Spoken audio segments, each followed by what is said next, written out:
আপনাদের সাথে স্যার স্বাভাবিকভাবে কথা নাও বলতে পারি স্যার।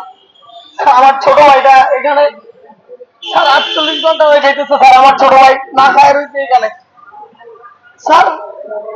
এই কারিগরি অধিদপ্তর স্যার মানে আমাদেরকে কি পাইছে স্যার, সেই মানে এখানে আইসা আমরা আজকে আমার এক ভাইকে হারানোর পর থেকে আজকে 3 মাস ধরে আমার এই ভাইরা মৃত্যুর পথ মৃত্যুর সাথে লড়াই করতেছে। আর এখানে কারিগরি অধিদপ্তর এক একটা সময় এক একটা যে কি কি বাণী শোনায় স্যার, আমি আমি আশ্চর্য হয়ে যাই স্যার।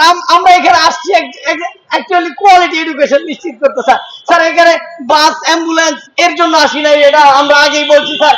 এই যে কিছু কিছু আমাদের আমাদের ইঞ্জিনিয়ারিং শিক্ষার্থীদের সাথে আমাদের সাথে যে একটা প্রতারণা করেছে রাষ্ট্র, রাষ্ট্র আমাদেরকে বলেছে তোমরা ভর্তি পরীক্ষা দাও, তোমরা এখানে আইসা ইঞ্জিনিয়ারিং পড়বা, কিন্তু আসার পরে এই যে স্যার আমরা এই দীর্ঘ আন্দোলনের পরেও আপনাদের মতো গুরুজনদেরকে পাঠিয়েছে স্যার আমাদেরকে যে তোমরা কিছু কিছু তো পেয়েছো স্যার। এই কথা শোনার পরে আর আমার ভাইয়ের চেহারার দিকে যখন তাকাই স্যার, আমার প্রথমে নিজেকে হত্যা করতে মন চায় স্যার। সত্য কথা, আমার নিজেকে হত্যা করতে মন চায় স্যার। আমাকে মাফ করবেন, আপনাদের সামনে আমি নিচু স্বরে কথা বলতে পারছি না, আমাকে মাফ করবেন স্যার।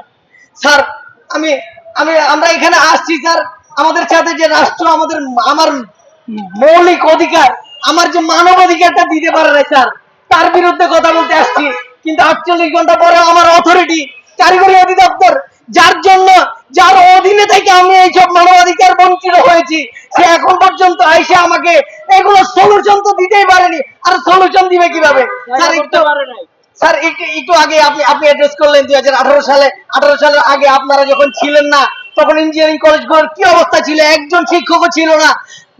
আমার প্রতিষ্ঠান 2007 সাল থেকে একাডেমিক কার্যক্রম শুরু হয় স্যার। সিলেট ইঞ্জিনিয়ারিং কলেজে এর আগ থেকে শুরু হয় স্যার। 2018 সাল পর্যন্ত যে শিক্ষার্থীগুলো এখান থেকে বের হয়েছে, যে শিক্ষার্থীগুলোর সাথে এখানে যে প্রতারণা হয়েছে স্যার, সেই প্রতারণার জবাব কি কারিগরি অধিদপ্তর দিতে পারবে স্যার?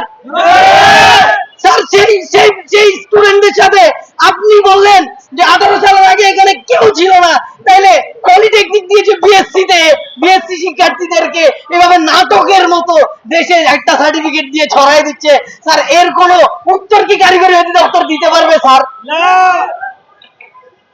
স্যার আপনি স্যার আমার শিক্ষক, আমার ক্লাসে এসে আমাকে যখন পড়ান স্যার আমি পরীক্ষার হলে গিয়ে দেখি আমার এই পড়ানোর মধ্যে থেকে আসে নাই। এর মানে আপনি যে আপনার এর মানে কি স্যার